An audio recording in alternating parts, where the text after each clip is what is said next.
பேய்களின் சாம்ராஜ்யம். நமக்கு பேய்களின் மீது நம்பிக்கை இல்லை. அதாவது பேய் என்று ஒன்று இருக்கும் என்ற நம்பிக்கை இல்லை. ஆனால் பேய் என்றால் பயம் உண்டு. அதென்ன நம்பிக்கை இல்லை, ஆனால் பயம் உண்டு. யாராவது ஒருவர் நம்முடன் வந்தால் போதும், நள்ளிரவு 2 மணிக்கு கூட சுடுகாட்டுக்கு போய் புளிய மரத்தில் ஆணி அடித்து விட்டு வந்து விடுவோம். ஆனால் தனியாக போய் இரவு 2 மணிக்கு இந்த காரியத்தை செய்ய சொன்னால் சற்று யோசிப்போம். ஏனெனில் நமக்கு பயம். என் நண்பன் சுமார் 30 வயது இருக்கும். திருமணமாகி 6 மாதம்தான் ஆகிறது. அப்போது அவருக்கு நடந்த ஒரு சம்பவத்தை சொல்லுகிறேன், கேளுங்கள். வந்தனா தியேட்டரில் எக்ஸார்சிஸ்ட் படம் போட்டிருந்தார்கள். பழைய ஆங்கில படம், பேய் படம். அந்த படத்திற்கு போக விருப்பம் இருந்தாலும் பயம். அந்த நேரம் பார்த்து தைரியம் இருந்தா அந்த படத்துக்கு செகண்ட் ஷோ தனியாக போய் விட்டு வந்து டிக்கெட்டை காட்டு பார்க்கலாம் என்று நண்பன் ஒருவன் 500 ரூபாய் பந்தயம் கட்டி சவால் விட அவனுக்குள் ஒரு உத்வேகம் எழுந்தது. சவாலை ஏற்றுக்கொண்டான். போதாத குறைக்கு விஷயத்தை கேள்விப்பட்ட அவன் மனைவி, நீங்களா எக்ஸார்சிஸ்ட் படத்திற்கா, இரவு 2 மணி ஆட்டத்திற்கா, தனியாகவா, அம்போதான் என்று அடுக்கடுக்காக கலாய்த்து தள்ள அவன் ரோசம் இன்னும் 10 டிகிரி கூடியது. அந்த இரவும் வந்தது. ஒரு டார்ச், ஒரு தடி, கொஞ்சம் பொறி, பீந்த விளக்குமாறு, பீந்த செருப்பு, இவற்றை சேகரித்து கொண்டு அவன் சைக்கிளில் கிளம்பினான். இங்கே கதையை சற்றே நிறுத்தி அவன் பிளாஷ்பேக் விவரங்களை பார்ப்போம். விவரங்கள்: அவன் பாட்டி பேய்கள் பற்றி அவனுக்கு நிறைய சொல்லி இருக்கிறார். ஆனால் அவற்றை கதையாக சொல்லாமல் சம்பவங்களாகத்தான் சொல்வார். ஒரே திரளாக இருக்கும். அப்படி அவர் சொன்ன போது பேய்களின் குணாசிரியங்களை பற்றி சொல்லி இருக்கிறார். அவற்றில் சில: நள்ளிரவில் தனியாக கும்மிருட்டில் வர நேர்ந்தால் பேய்கள் நம்மை தொடர்ந்து பின்னாலேயே வந்து கொண்டிருக்கும். பேய்களில் பல வகை இருக்கிறது. அந்த வகைக்கு ஏற்றவாறு நாம் சில செயல்களை செய்தால் அவை நம்மை தொந்தரவு செய்யாமல் போய்விட வாய்ப்புண்டு. அவையாவன: ஜல் ஜல் ஜல் பேய்கள். சில பேய்கள் நம்மை பின்தொடர்ந்து வரும்போது ஜல் ஜல் ஜல் என கொலுசு சத்தம் கேட்கும். அப்படி கொலுசு சத்தத்துடன் வந்தால் அவை பெரும்பாலும் பெண் பேயாகத்தான் இருக்கும். அவைகள் தங்களுடைய ஆசைகள் நிறைவேறாமல் அகால செயற்கை மரணம் அடைந்திருக்கும். அவ்வாறு ஜல் ஜல் ஜல் என்று கொலுசு சத்தத்துடன் வந்தால் அந்த பேய்களுக்கு ஒரு அரைபடி பொறியை விட்டெறிந்து விட்டால் அவை ஆனந்த கூத்தாடி அந்த பொறியை ஒவ்வொன்றாக பொறுக்கி பொறுக்கி சாப்பிட ஆரம்பித்து விடும். அந்த ஆனந்தத்தில் நம்மை தொடர்ந்து வருவதை மறந்துவிடும். அதை பயன்படுத்தி கொண்டு நாம் வேகமாக ஓட்டம் எடுத்து விடலாம்.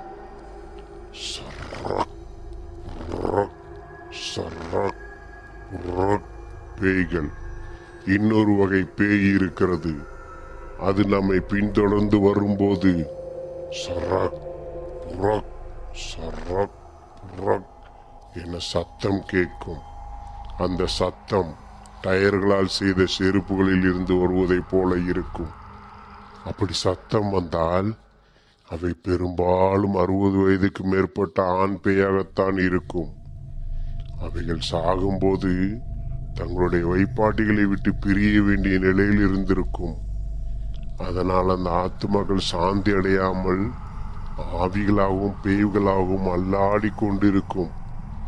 எப்போதும் கடுமையான ஆக்ரோஷத்துடன் அலைந்து கொண்டிருக்கும். பெண்களை கண்டால் ஓ என்று குரல் எடுத்து கர்ண கொடூரமாக ஒப்பாரி வைத்து பாட ஆரம்பித்து விடும்.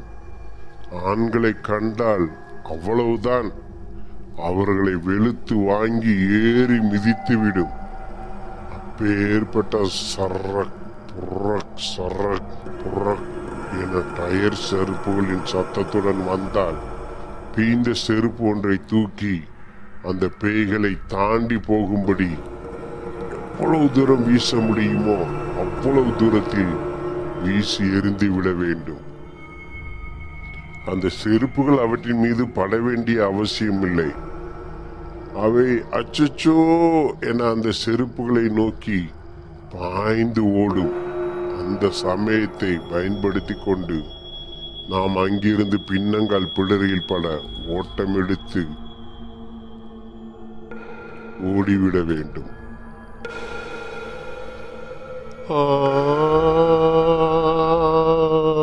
ஹம்மிங் பேய்கள். இந்த வகை ஹம்மிங் பேய்கள் விசித்திரமானது. அது நம்மை பின்தொடர்ந்து வரும்போது என ஏறத்தாழ நெஞ்சம் மறப்பதில்லை டியூனில் முதலில் வரும் ஹம்மிங்கை ஹம் செய்து கொண்டே பின்னால் வந்து கொண்டிருக்கும். திரும்பி பார்த்தால் அவ்வளவுதான், ஒரே போடாக நம் கழுத்தில் போட்டுவிடும். இந்த வகை பேய்கள் 16 முதல் 19 வயதுக்குள் நிராசையுடன் மரணம் அடைந்திருக்கும் பருவப்பெண் பேயாகத்தான் இருக்கும். அவைகள் சாகும்போது நிராசையாக இறந்து விடுவதால் தங்கள் தாபங்களை தணித்து கொள்ள தவியாய் தவிக்கும். அதிலும் அந்த பேய்களுக்கு காதலன் இருந்து அவன் ஏமாற்றி விட்டு போயிருந்தால் அவைகளின் ஆக்ரோஷம் எப்போதும் உச்சகட்டத்தில் இருக்கும். வசீகரமான ஆண்களை கண்டால் அவ்வளவுதான், விடரில் ஓங்கி ஒரு சாத்து சாத்தி அந்த ஆளை அப்படியே சின்ன பின்னமாக்கி விடும். 10 பருவ பெண்களை பார்த்தால் பொறாமையால் அவர்களை அடித்து போட்டு பந்தாடிவிடும். அத்தகைய ஹம்மிங் பேய்கள் வந்தால் பீந்த விளக்கமாற்றை அவற்றின் மீது பலம் கொண்ட மட்டும் விட்டெறிந்து விட வேண்டும். அந்த பீந்த விளக்கமாற்றின் ஒவ்வொரு ஈர்க்குச்சியும் ஆங்காங்கே பரவி சிதறி விழும்படி வீசிவிட வேண்டும். உடனே அவை ஓ என ஒப்பாரி வைத்துக் கொண்டு ஒவ்வொரு குச்சியாக பொறுக்கி எடுத்து அவைகளை அடுக்க ஆரம்பிக்கும். அந்த சமயத்தை பயன்படுத்தி கொண்டு நாம் அங்கிருந்து தலைகால் தெரிக்கும்படி ஓட்டம் எடுத்து விட வேண்டும். இப்படி என் பாட்டி எனக்கு இன்னும் பல வகையான பேய்களின் குணாசீலங்களை சொல்லி இருக்கிறார். இப்போது கதையை விட்ட இடத்திலிருந்து தொடங்குவோம். இப்படி டார்ச், தடி, பொறி, பீந்த விளக்கமாறு, பீந்த செருப்பு இவற்றை எடுத்துக்கொண்டு அவன் சைக்கிளில் கிளம்பினான் அல்லவா. சரியாக 10 மணிக்கு வந்தனா தியேட்டரில் இருந்தான். இரவு காட்சி என்பதாலோ என்னவோ கூட்டம் சற்று குறைவுதான். சைக்கிளை ஸ்டாண்டில் நிறுத்தி டோக்கன் வாங்கி கொண்டு டிக்கெட் கவுண்டரை நோக்கி நடந்தான். நீளமான வெள்ளை தாடியை வைத்துக்கொண்டு கண்கள் கோவை பழம் போல் மின்ன பெரியவர் ஒருவர் கவுண்டரில் டிக்கெட் கொடுத்து கொண்டிருந்தார். அவரை பார்த்தாலே ஏதோ ஒரு அமானுஷ்ய மனிதரை போல இருந்தது. என்னப்பா, இந்த படத்தை பார்க்க ராத்திரி 2வது ஆட்டத்துக்கு தைரியமா வந்திருக்க என்று முகத்தை உற்று பார்த்தார். ஏன் ராத்திரி 2வது ஆட்டத்துக்கு வரக்கூடாதா என்று கேட்டான். வரலாம், ஆனா என இழுத்தார். பிறகு ஆமா தனியாவா வந்த என்று தொடர்ந்தார். ஆமா தனியா தான். ஏன் தனியா வரக்கூடாதா என்றான் அவன். வரலாம், ஆனா என்று மறுபடியும் இழுத்தார். பின் படம் முடிய ராத்திரி 1:30 மணிக்கு மேல ஆகிடும் தெரியும்ல என்றார். ஏன் 1:30 மணிக்கு மேலானா என்ன? ஆகலாம், ஆனா என்று இழுத்து விட்டு சரி போ என்று முடித்து கொண்டார். அவருடைய ஒவ்வொரு கேள்வியும் உள்ளூர அவனுக்கு உதறல் கொடுத்தாலும் ஏதோ அவரிடம் வீராவேசமாக பேசிவிட்டான். 500 பேர் அமரக்கூடிய அந்த தியேட்டரில் சுமார் 50 இருக்கைகளில் தான் ஆட்கள் அமர்ந்திருந்தார்கள். அதுவே ஒரு மயான அமைதியாகத்தான் இருந்தது. வந்து மாட்டிக்கொண்டோமோ என்று ஒரு கிளி தொற்றிக்கொண்டது அவனை. செய்தி விளம்பரம் முடிந்து ஒரு வழியாக 11 மணிக்கு படம் துவங்கியது. பின் டிராப் சைலன்ஸ் என்பார்களே, அப்படி படம் மூடிக்கொண்டிருந்தது. பெரும்பாலான நேரங்களில் அவன் நடுநடுங்கி கண்களை மூடிக்கொண்டான். இருந்தாலும் சில காட்சிகள் நெஞ்சின் படபடப்பை நிகரில்லாமல் எகரச் செய்தன. சில சமயம் பயத்தில் அழுகையே வந்துவிட்டது. அதிலும் அந்த கட்டில் குலுங்கும் காட்சியில் வந்திருந்த அத்தனை பேர்களும் ஓவென்று அலறியதில் ஒரு சத்தம் மட்டும் வித்தியாசமாக கேட்டது. வேற யாரு? இவன் தான். இடைவேளை வந்தது. டீ காபிக்கு கூட யாரும் எழுந்திருக்கவில்லை.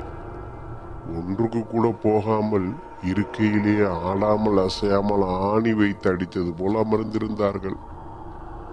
தனித்து ஓரமாக ஒரு இருக்கையில் அமர்ந்திருந்தவர்கள் எல்லாம் நைசாக ஜனங்கள் கும்பலாக இருந்த இடங்களுக்கு மாறிக்கொண்டார்கள். மீண்டும் படம் தொடங்கி நள்ளிரவு 1:30 முடிந்தது. நெஞ்சு முழுக்க பயத்துடன் வெளியில் வந்தான். அவன் சைக்கிள் மட்டும் அனாதையாக கீழே விழுந்து கிடந்தது. மற்றவர்கள் எல்லாம் அசுர வேகத்தில் ஓடிவிட்டிருந்தார்கள். சைக்கிளை எடுத்துக்கொண்டு கும்மிருட்டில் வெளியே வந்தான். ஒரு ஆள் கூட அருகில் காணவில்லை. மேலும் பயம் கவ்வ சைக்கிளை ஏறி மிதிக்கத் தொடங்கினான். ஒரு வண்டி பாதை இருந்தது. அதில் போனால் அரை மணி நேரம் முன்னதாகவே போய்விடலாம். அந்த வழியாக போய்விடலாமா என்று நினைத்த மாத்திரத்தில் அவன் சைக்கிள் யாரோ பிடித்து தள்ளியது போல் வண்டி பாதையில் இறங்கி ஓடத் தொடங்கியது. என்று ஊதல் காற்று வீசிக்கொண்டிருந்தது. லேசான மலைத்தூறல் வேறு ஆரம்பித்தது. இருமருங்கும் செடி கொடிகளில் இருந்து சரசர என்று சத்தம் வந்து கொண்டிருந்தது. பாம்பு கீம்பா இருக்குமோ? அவன் மனம் படபடத்தது. திடீரென 10 அடிக்கு முன்னால் ஏதோ வெள்ளையாக ஒன்று குறுக்கே ஓடியது. அநேகமாக முயலாக இருக்கலாமோ? ஆனால் இங்கு பகலில் முயலெல்லாம் பார்த்ததில்லையே. குறுகுறுவென்று பார்த்து கொண்டே பெடலை முடிந்தவரை அமுக்கினான். பாதையில் நிறைய மேடு பள்ளம் இருந்ததால் சைக்கிள் முரண்டு பிடித்தது. சைக்கிளில் இருந்து செயின் சத்தமா, பெடல் சத்தமா, ஹேண்டில் பார் சத்தமா தெரியவில்லை.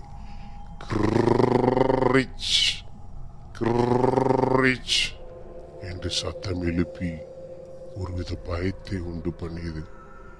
ஏனடா இந்த பாதையில வந்தோம் என்று பயம் தொற்றி கொண்டு விட்டது அவனுக்கு. இது போதாதென்று திரையில் பார்த்த அத்தனை பயங்கரமான காட்சிகளும் அவன் கண் முன்னாடி வந்து போய்கொண்டே இருந்தன. வடுக்களும் வெடிப்புகளும் நிறைந்த முகம் முழுக்க இரத்த விழாருடன் வரும் அந்த பெண்ணின் முகம் வேறு அடிக்கடி தோன்றி அவன் இரத்த கொதிப்பை உயர்த்தி நெஞ்சை வெயிடிக்க செய்துவிடும் போல் இருந்தது. திரும்பி போய்விடலாமா என்று அவன் திரும்பி வந்த திசையை பார்த்தால் பகீர் என்றது. தொலைவான தூரத்தில் ஒரு உருவம் அசைந்து அசைந்து வருவது போல் தோன்றியது. வடு வெடிப்பு இரத்த விழார் பெண்ணின் முகம் பளிச் பளிச்சென்று மின்னல் போல் தோன்றி மறைந்து அவன் லேப்டாப்பை எகிரச் செய்து கொண்டிருந்தது. இனி திரும்பக்கூடாது என்று முடிவு செய்து சைக்கிள் ஹேண்ட்பேரில் மாட்டியிருந்த பொருள்கள் அடங்கிய பையை ஒரு தடவை தொட்டு பார்த்து கொண்டு முடிந்தவரை வேகமாக ஓட்டினான். திடீரென யாரோ பிடித்து தள்ளியது போல் இருந்தது. துபுக்கடீரென கீழே விழுந்தான். இடையில் வந்த ஒரு பள்ளத்தால் விழுந்தானா அல்லது ஏதோ ஒரு உருவம் பிடித்து தள்ளிவிட்டு விழுந்தானா தெரியவில்லை. தட்டு தடுமாறி எழுந்து கொண்டு மீண்டும் சைக்கிளில் ஏறி அமுக்கினால் பொட்டக் என்று சைக்கிள் செயின் கலண்டு விட்டது. நின்று செயினை போடுவதற்கு உடம்பில் தெம்போ மனதில் தைரியமோ இல்லை. எப்படியாவது அந்த இடத்தை விட்டு ஒரே ஓட்டமாக ஓடிவிடு என்று அவன் மனசு அவனை துரத்தியது. திரும்பி பார்த்தான். சுமார் 200 மீட்டருக்கு அப்பால் மீண்டும் அந்த உருவம். வடு, வெடிப்பு, இரத்த விலார் முகம் பளிச். அவசரமாக அவன் கொண்டு வைத்திருந்த பீந்த செருப்பை அதை நோக்கி வீசி எறிந்தான். பின் திரும்பி பார்க்காமல் சைக்கிளை இழுத்து கொண்டு ஓடினான். 5 நிமிடத்தில் எல்லாம் அடங்கி ஆழ்கடல் இருள் போல இருந்தது. நைசாக திரும்பி பார்த்தால் அந்த உருவம் இன்னும் வேகமாக அவனை நோக்கி வந்து கொண்டிருப்பது தெரிந்தது. பதற்றம் தொற்றிக்கொள்ள மளமளவென்று பீந்த விளக்குமாற்றை தூக்கி உருவத்தை குறிப்பாக பார்க்காமல் முட்டிந்த மட்டும் பழத்தை திரட்டி கொண்டு வீசி எறிந்தான். ஏதோ ஒரு விசித்திரமான சத்தம் எழுந்து அடங்கியது. பிறகு ரிஸ்க் வேண்டாம் என்று பொரியையும் எடுத்து திரும்பி கூட பார்க்காமல் தூக்கி எறிந்துவிட்டு சைக்கிளை இழுத்து கொண்டு இன்னும் வேகமாக ஓட்டம் பிடித்தான். அதன் பிறகு திரும்பி பார்க்கவே இல்லை. ஒரு வழியாக வண்டிப்பாதை முடிந்து பிரதான சாலை வந்தது. சைக்கிளை நிறுத்தி அவசரமாக செயினை மாட்டினான். பிடித்தான் ஓட்டம். எப்போது எப்படி வீடு வந்து சேர்ந்தான் என்றே தெரியவில்லை. டப டப டப என்று அவன் வீட்டு கதவை தட்டினான். பல முறை தட்டியும் கதவு திறக்கப்படவில்லை. அவனுக்கு நடுக்கம் அதிகமானது. மீண்டும் டம டம டம என்று தட்ட பட்டக் என்று கதவு திறக்கப்பட்டது. அங்கே வடு, வெடிப்பு, இரத்த விலார் முகம் பளிச். அவன் பார்வையில் அவனை மிரட்டியது. வேறு யாரு? அவன் மனைவிதான் நின்று கொண்டிருந்தாள். எங்கே, எப்படி படுத்தான், எப்படி எப்போது தூங்கினான் என்ற அண்ணனுக்கே தெரியாது. அடுத்த நாள் டிக்கெட்டை எடுத்துக்கொண்டு அவன் நண்பனை பார்க்க அவன் வீட்டிற்கு போனான். அவன் 101 டிகிரி ஜுரத்தில் படுத்து பின்னாத்தி கொண்டிருந்தான். இவனுக்கு ஜுரம் வந்து இவன் பின்னாத்தி கொண்டிருந்தால் அதில் ஒரு அர்த்தம் இருக்கிறது. இதென்ன அவன் நண்பனைத்தான் இப்போதானா மசூதிக்கு போய் மந்திரிச்சிட்டு வந்தோம். ராத்திரி எங்கோ போய் பயந்து விழுந்தடிச்சு ஓடி வந்திருக்கிறாரு. கேட்டா ஒன்னும் சொல்ல மாட்டேங்கிறாரு. பேந்த முழிக்கிறாரு என்று அவன் நண்பனின் மனைவி அழாத குறையாக புலம்பினார். ஒரு வழியாக நண்பனை தேற்றி விஷயத்தை கேட்டபோது இவனுக்கு தெரிய வந்த தகவல். நேற்று இரவு நண்பன் போன அதே படத்திற்கு இவனும் வந்திருக்கிறான். படம் முடிந்த போது பயம் தொற்றிக் கொண்டது. திரும்பி வர யாரும் துணை இல்லாமல் போனது. திரும்பி வரும்போது வண்டிப்பாதை வழியாக வந்தது. அப்போது தண்ணியிலிருந்து சற்று நெடுந்தொலைவுக்கு முன்னால் ஒரு கருகரு உருவம் விசித்திரமான குட்டிச்சாத்தானை போன்ற ஏதோ ஒன்றை இழுத்து கொண்டு போய்கொண்டிருந்தது.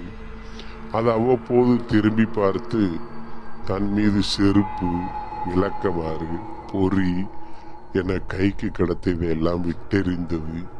பின் திடீரென அந்த உருவம் மறைந்து போனது. பின் ஒரு வழியாக வீடு வந்து சேர்ந்தது என்ற பல விவரங்களை நண்பன் சொல்ல இவனுக்கு எல்லாம் புரிந்தது. உங்களுக்கும் எல்லாம் புரிந்திருக்கும் தானே? சினிமா பட டிக்கெட்டை எடுத்து நீட்டினான். திரு என்று விழித்தான் அவன் நண்பன். தொடர்ந்து இது போன்ற சம்பவங்களையும் கதைகளையும் கேட்பதற்கு நம் தமிழ் நம்பர் 1 ஸ்டோரி சேனலை சப்ஸ்கிரைப் செய்ய மறக்காதீர்கள். நண்பர்களே, வணக்கம்.